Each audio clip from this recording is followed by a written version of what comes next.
The hearing today, which is entitled Too Big to Prosecute, Examining the AI Industry's Mass Ingestion of Copyrighted Works for AI Training. This is the third hearing of the Senate Judiciary Committee Subcommittee on Crime and Counterterrorism, which I'm delighted to work on with my colleague, Ranking Member Durbin. I want to thank you, say a special thank you to the witnesses for being here. Many of you, I think all of you, traveled in order to be here today. Thanks to everybody for accommodating our change in time. The Senate floor is going to be tied up here later today, and thus no committee business is happening. So thanks all of you for being here and for accommodating us. I'm going to make just a few opening remarks. Senator Durbin will do the same, then we'll swear in the witnesses and be off to the races. Let me just start by saying that today's hearing is about the largest intellectual property theft in American history. For all of the talk about artificial intelligence and innovation and the future that comes out of Silicon Valley, here's the truth that nobody wants to admit. AI companies are training their models on stolen material, period. That is just the fact of the matter. And we're not talking about these companies simply scouring the internet for what's publicly available. We're talking about piracy. We're talking about theft. For years, AI companies have stolen massive amounts of copyrighted material from illegal online repositories. Now, the FBI and the Department of Homeland Security regularly prosecute individuals who engage in exactly the same kind of behavior, using platforms like LimeWire or Napster in the old days, using a process called torrenting. But have these big tech companies been prosecuted? No, of course not. They're getting off scot-free, and this hearing will show us that Meta and Anthropic and other AI companies are willfully using these illegal networks, these torrenting networks as they're called, to steal vast swaths of copyrighted materials. The amount of material that we're talking about is absolutely mind-boggling. We're talking about every book and every academic article ever written. Let me say that again. Every book and every article ever written.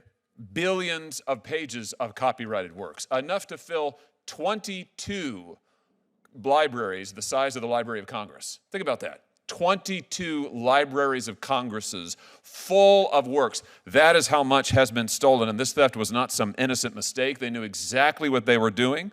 They pirated these materials willfully. As the idea of pirating copyrighted works percolated through Meta, to take one example, employee after employee warned management that what they were doing was illegal. One Meta employee told management that, and I quote now, "This is not trivial," and he shared an article asking, what is the probability of getting arrested for using torrents, illegal downloads, in the United States? Another Meta employee shared a different article saying that downloading from illegal repositories would open Meta up to legal ramifications. That's a nice way of saying that what they were doing was exactly, totally, 100% barred by copyright law. Did Meta management listen? No. They bulldozed straight ahead. We'll see evidence today that Mark Zuckerberg himself approved the decision to use these pirated materials. And then, the best part, Meta management tried to hide it. They tried to hide the fact that they were engaged in the illegal download of pirated works. And not just the illegal download, but the illegal distribution of these same works. They tried to hide it by using non-company servers. They went so far as to train their AI model. Get this. Meta trained its AI model to lie to users about what data it had been trained on. I mean, you talk about an Inception-level worthy deception, training the AI model to lie about what its own sources were. This isn't just aggressive business tactics. This is criminal conduct. And I just want to point out, Meta's conduct is not an exception. This is the rule when it comes to what is happening right now in the AI space among these mega companies. Big tech operates on the model of do whatever you want and count on the lobbyists and the lawyers to fix it later. They don't care about the rule of law. They don't care about America. They don't care about freedom. They certainly don't care about working people. They care about power, and they care about money. And every time they say things like, we can't let China beat us, let me just translate that for you. Every time they say that, we can't let China beat us, what they're really saying is, give us truckloads of cash and let us steal everything from you and make billions of dollars on it. That's the translation. And we're going to see that in the testimony and the evidence today. Here's the bottom line.